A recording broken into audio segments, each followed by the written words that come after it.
Comment traiter et guérir Propecia? La calvitie masculine est le type commun de perte de cheveux qui se développe dans de nombreux hommes à un certain stade. La condition est parfois appelée alopécie androgénétique. Elle est causée par une combinaison de facteurs héréditaires, génétiques, et hormonaux. Les cheveux sont faits dans les follicules pileux. Un cheveu pousse normalement à partir de chaque follicule pileux pendant environ 3 ans. Il est ensuite versé et un nouveau cheveu pousse à partir du follicule. Comme la calvitie se développe, les follicules pileux touchés deviennent progressivement plus petits que la normale. Chaque nouveau cheveu qui pousse est plus mince et à verser plus rapidement qu'auparavant. Ceci conduit finalement à un follicule pileux beaucoup plus petit et une mince cheveu qui ne pousse pas jusqu'à la surface de la peau.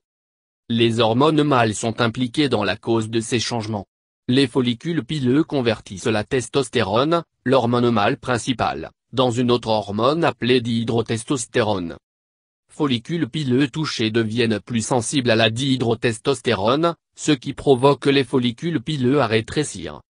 Pour certains hommes, ce processus normal de vieillissement peut être pénible, surtout si elle est excessive ou se produit tôt dans la vie. Le traitement par le finastéride peut aider à prévenir la perte de cheveux.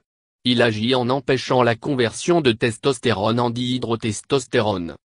Finastride est disponible uniquement sur ordonnance d'un médecin, mais ils ne sont pas disponibles sur le NHS. Cela signifie que vous serez invité à payer le plein prix des comprimés lorsque vous recevez votre alimentation. Propecia ne doit jamais être pris par une femme ou un enfant. Le finastéride peut être absorbé par la peau, et les femmes ou les enfants ne devraient pas être autorisés à manipuler des comprimés finastérides. Pour vous assurer que vous pouvez prendre en toute sécurité Propecia, si vous avez un de ces autres conditions.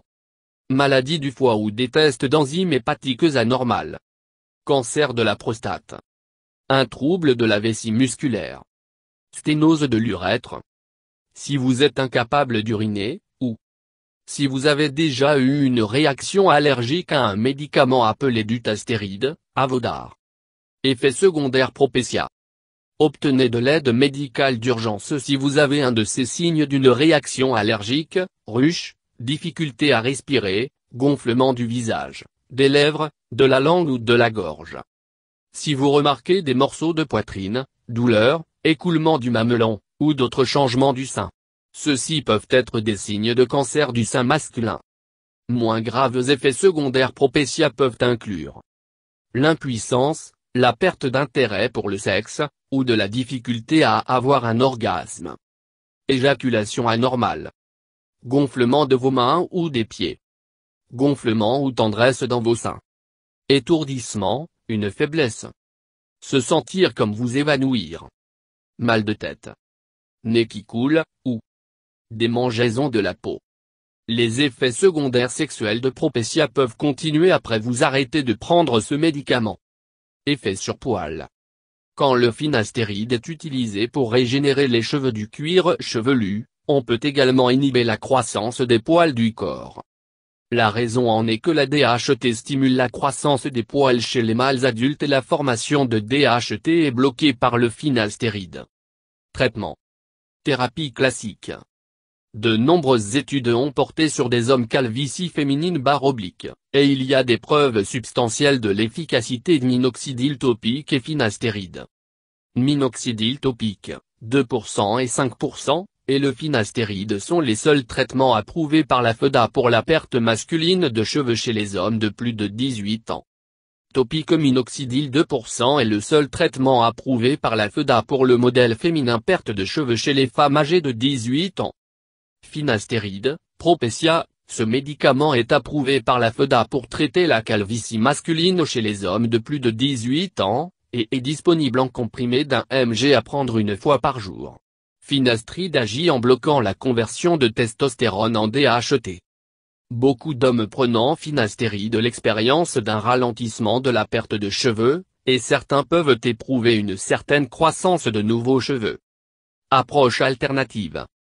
Luminothérapie. Ces appareils portatifs sont disponibles sans ordonnance et sont souvent acquis par Internet ou infopublicité. Ils sont annoncés comme étant un traitement indolore. Hypnothérapie, pas utile pour la perte de cheveux. Motif. Une simple recherche sur Internet pour perte de cheveux et traitement alternatif se traduira par de nombreux résultats pour hypnothérapie. Il est dommage que cette option sûre et efficace a aucune preuve pour étayer son utilisation pour motif la perte de cheveux. Les acides gras oméga 3. Pour des raisons de santé en général, en particulier en termes de la fonction cardiovasculaire et neurologique, il est sage d'encourager vos patients à inclure des aliments avec une grande quantité d'oméga 3 acides gras dans leur alimentation quotidienne, tels que les poissons gras d'eau froide. Herbes et vitamines. Diverses herbes et de vitamines, aloe vera, ortie, le poivron rouge, le thé vert, le donquet, la biotine, sont promus comme aide à la perte de cheveux. Mais, il n'y a pas de données sur l'un de ces composés pour soutenir leur utilisation dans le traitement du motif de perte de cheveux pour les hommes ou les femmes.